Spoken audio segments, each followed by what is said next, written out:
त्वं परा प्रकृतिः साक्षात् ब्रह्मणः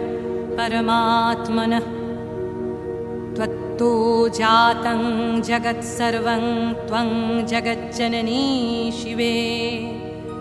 महदाद्याणुपर्यन्तं यदित्सचराचरं त्ववैवोत्पादितं भद्रे त्वदधीनमिदं जगत् त्वमाद्या सर्वविद्यानम् अस्माकमपि जन्मभूः त्वं जानासि जगत्सर्वं न त्वां जानाति कश्चन त्वं काली तारिणी दुर्गा षोडशी भुवनेश्वरी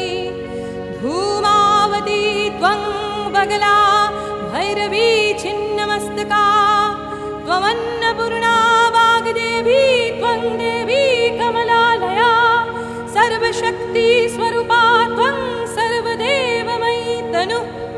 त्वमेव सूक्ष्मा स्थूला त्वं व्याक्तव्याक्तस्वरूपिणी निराकरापि सकारा कस्त्वं वेदितुमर्हति उपासकानां कार्यार्थं श्रेयसे जगतामपि दानवानां विनाशाय धत्से नानाविधस्तनुः।